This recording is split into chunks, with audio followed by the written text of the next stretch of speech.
ভাই লেবু, আমাদের নাকি নতুন ম্যাডাম এসেছে। আমাদের ক্লাসে আসতে এত দেরি করছে কেন? কোনোদিন তো নতুন ম্যাডামে ক্লাস নেয়নি, আজকে হঠাৎ করে ম্যাডাম আসছে কেন? ম্যাডাম আসলো কোন স্কুল থেকে? এই যে শুরু হয়ে গেল, ম্যাডাম এখনো আসে নাই যে বটে।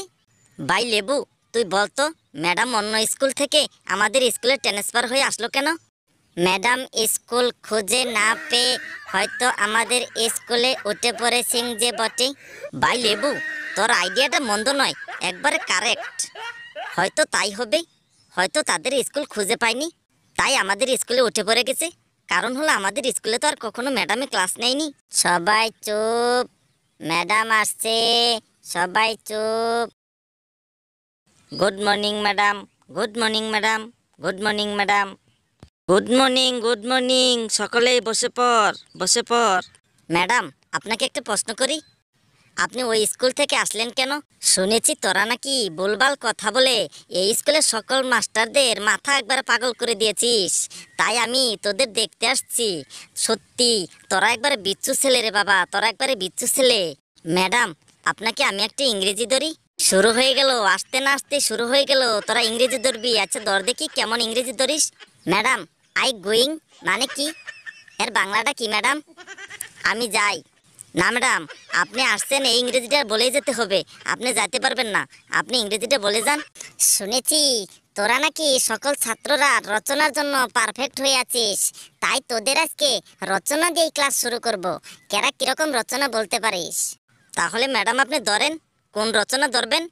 আমরা সব রচনায় পড়ে এসেছি, কোনো চাপ নেই, আপনি যে কোনো রচনা ধরতে পারেন।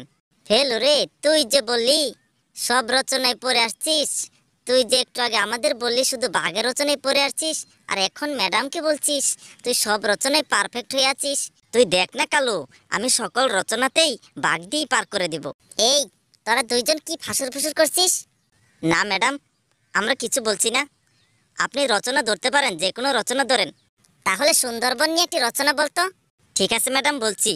সুন্দরবন হলো পশ্চিমবঙ্গের দক্ষিণে সমুদ্রের উপকূলে অবস্থিত প্রচুর সুন্দরী গাছ থাকায় এই বনের নাম হলো সুন্দরবন।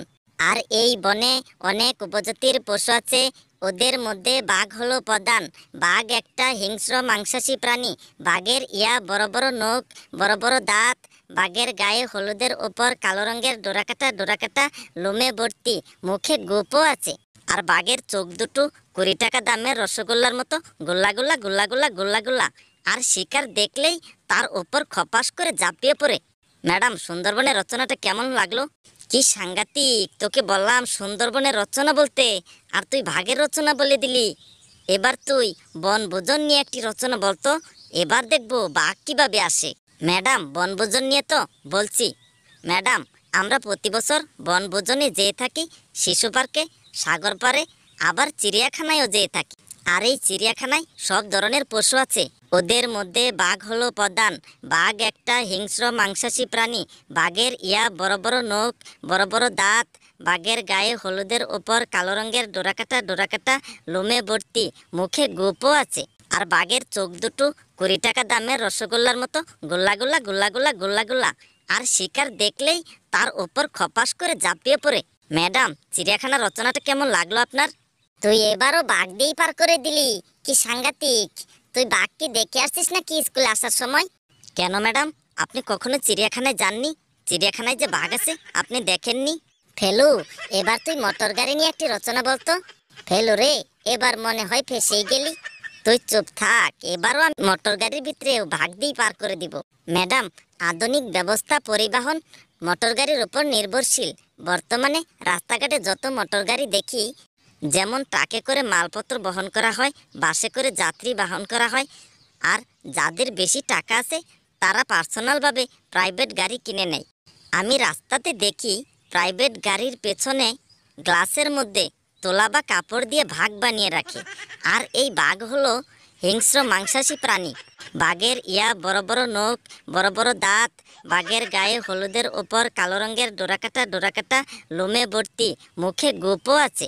আর বাঘের চোখ দুটো 20 টাকা দামের রসগোল্লার মতো গোল্লা গোল্লা গোল্লা গোল্লা গোল্লা গোল্লা। আর শিকার দেখলেই তার ওপর খপাস করে ঝাঁপিয়ে পড়ে।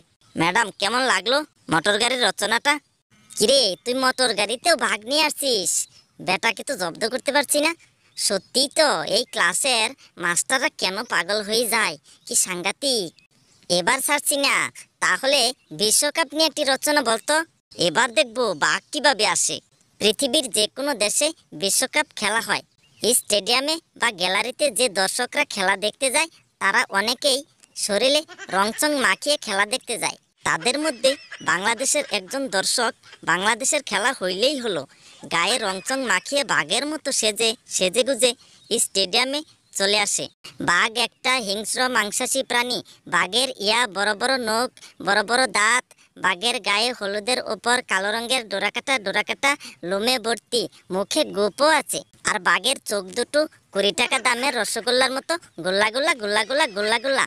আর শিকার দেখলেই তার ওপর খপাস করে ঝাঁপিয়ে পড়ে। ম্যাডাম, বিশ্বকাপের রচনাটা কেমন হলো? আমি পালাই, কি সাংঘাতিক রে বাবা, ভুলে কেন এই স্কুলে এসেছিলাম। আমি তো সত্যি পাগল হয়ে যাব, কেন যে আমি পথ ভুলে এই অন্য স্কুলে চলে আসছিলাম।